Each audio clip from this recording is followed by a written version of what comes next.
For your cheapest and most reliable place to buy FC24 coins, check out mmoexp.com. Link is down in the description below. Use the code WOLF at a checkout for 5% off your order. The 4-3-2-1 YouTube, like I've said many times, the best formation on FC24. But first, drop this video a like for me. And if you can hit that subscribe button to my channel, that would mean the world to me. So you are going to want to use balanced on the defensive style. A balanced style where your team presses the ball to the middle of the pitch. Check out trustdice.win. Link is down in the description below. You do also get daily bonuses just for logging in and have daily login rewards on the crypto bonus. You do have a live casino and a normal casino that you can check out. So if you do want to check out Trust Dice, link is down in the description below. Check it out. And your team shape is neutral. Exactly what it says on the tin. I just like to be in control of where and when my team presses, and I don't really need a pressure tactic on the defensive style because of a certain defensive depth that I, of course, I'm going to tell you about in a minute. It's just not needed at all, YouTube. Constant pressure, do not use that at all from minute one. Your players will be absolutely dead by the end of the game. Press after possession loss, I don't think is good at all. I really think it drains your stamina way too much for my liking. I really do. I just don't think it is good or a viable option at all. Pressure on heavy touch, though, is the one. I do think that is good, but again, it does drain your stamina quite a lot if you use it from minute one of the game. So if you are going to want to use pressure on heavy touch, maybe switch it up at half time or something like that. But for me, balance on the defensive style. The defensive width, I only go ever so slightly narrow now on the 4-3-2-1. So I've only gone down to 47 on the defensive width. Yes, 47. Beautiful. Nice and narrow. We really are hard to break down. Beautiful. Being a little bit more narrow, making us really nice and defensively solid. Basically, I do want my defensive structure and my defensive width to be a little bit more narrow than the preset 50, just making us harder to break down and leaving less gaps for my opponent to exploit. It's actually very simple when you think about it like that. That's the reason that I leave it on 47 on the defensive width. We are a little bit more narrow in the middle of the pitch, making us harder to break down, but at the same time, we're not completely narrow so that my opponent can just exploit the byline meta and the wing abuse, if you kind of get what I'm saying. So that's why I've gone with 47 on the width. The defensive depth, YouTube, yes, it is back. Like I've said in my videos now for the last week, the defensive depth to end all defensive depth is back. Yes, it is 71 defensive depth. Nice. Again, the 71 depth, winning the ball nice and high up the pitch. There it is, the 71 depth, winning the ball nice and high up the pitch. 71 depth, winning the ball nice and high up their pitch. If any of you don't know what the 71 depth does, when we lose the ball, our team will automatically press and automatically offside trap up the pitch. But at the same time, YouTube, and this is where it does get a little bit interesting. Remember at the start of the video, I was talking about pressure on heavy touch and press after possession loss drains your stamina a lot. The 71 depth doesn't. It's kind of like a little bit of a glitch in the coding that if you do use it from minute one, your players the stamina doesn't get drained. It's like the game doesn't realize that you're pressing. It is why it is so OP and so broken, YouTube. So that's why I'm using the 71 depth. The offense's build-up play and the chance creation, of course, is going to be balanced and direct passing. I'm not going to go into any detail about that, YouTube. That is the best thing to use, simple as that. Another option on the build-up play, though, would be long ball. I do think long ball is good and a viable option, but at the same time, I just don't think it is as good as balanced and direct passing. So that's why I'm using balanced and direct passing. The offensive width, I have now gone really, well, not really narrow, but I've gone quite narrow now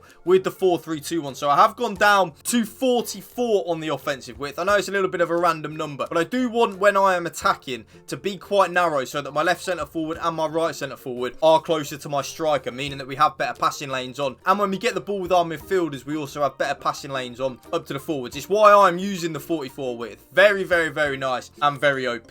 Players in the box, you know what I'm going to say at this point. 7 players in the box. The more players that we have in the box, YouTube, the more likely we are to score a goal. 2 corners and 2 free kicks like so. Custom tactics done. Let's get into the player instructions. Now, you should already know what my striker is going to be on if you have ever watched a Connor Woolf tactics video, and that, of course, is stay central and getting behind. And there's the striker. So key, again, to have that striker on stay central and getting behind. I just want my striker to stay in them central areas of the pitch. I'm not interested or bothered at all, YouTube, about my striker venturing out in the wide areas of the pitch. You will see why with other players, why I don't really feel like that is necessary. And the getting behind, I want my striker to be making them penetrating runs in behind. I really do, because if I'm not, I just feel like I'm not able to create enough opportunities, really. I want my striker making penetrating runs in behind, making it really hard for my opponent to pick them runs up. So that's why I'm using my striker on stay central and getting behind. My right centre forward is actually on exactly the same thing as my striker. So stay central and getting behind. Beautiful. There's the right centre forward. So key to have the right centre forward on stay central and getting behind there, giving us a nice attacking option in that middle of the pitch. And that's why I love having my right centre forward on them stay central and getting behind, making them penetrating runs in behind there.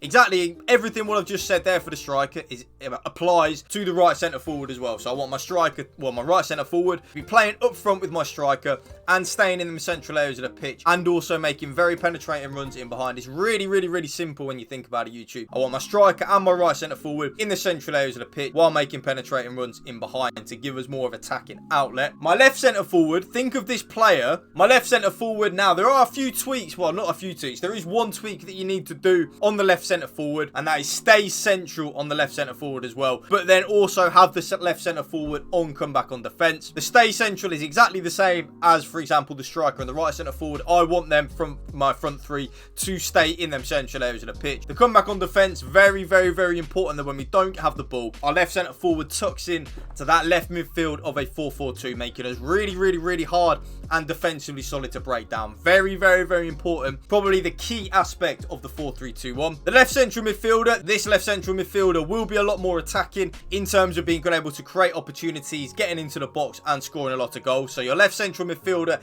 is going to be on balanced attack, getting to the box for cross and cover centre. You will notice that your left central midfielder in a 4-3-2-1 will get a lot of goals and a lot of assists, because as we are attacking, the left central midfielder will be getting into the box, giving us a nice attacking outlet. The middle central midfielder, think of this central midfielder like a traditional number 6, like a Rodri, Boubacar Kamara, Casemiro, Palinha, them type of players. That is this middle central midfielder.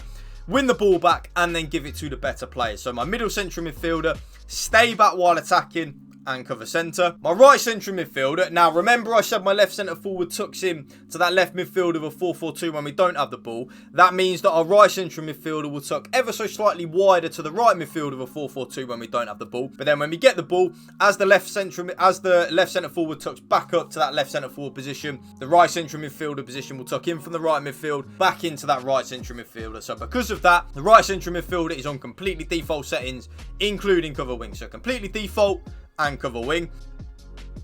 Beautiful. There's the right central midfielder on balanced attack, which will mean he will get forward quite a lot, as we do get a lucky goal right there as well. I then defend in a back three when we have the ball, so that means my right back is the one that is on stay back while attacking. Both centre backs are on completely default settings, so stay back while attacking, normal interceptions and stick to position. That is both my centre back. And then my left back is the one that is on join the attack and overlap YouTube. So when we have the ball, and there's the left back on join the attack and overlap, giving us a nice attacking option.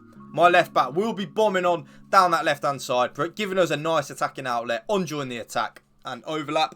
And then my goalkeeper comes for crosses and sweeper keeper. And that right there is my brand new updated 4-3-2-1 custom tactics for you. If you did enjoy this video, YouTube, drop it a like for me, drop a comment down below, and if you can hit that subscribe button to my channel, that would mean the world to me. Thank you for watching. Remember, spread the love and positivity. PMA, positive mental attitude. Peace out. One love.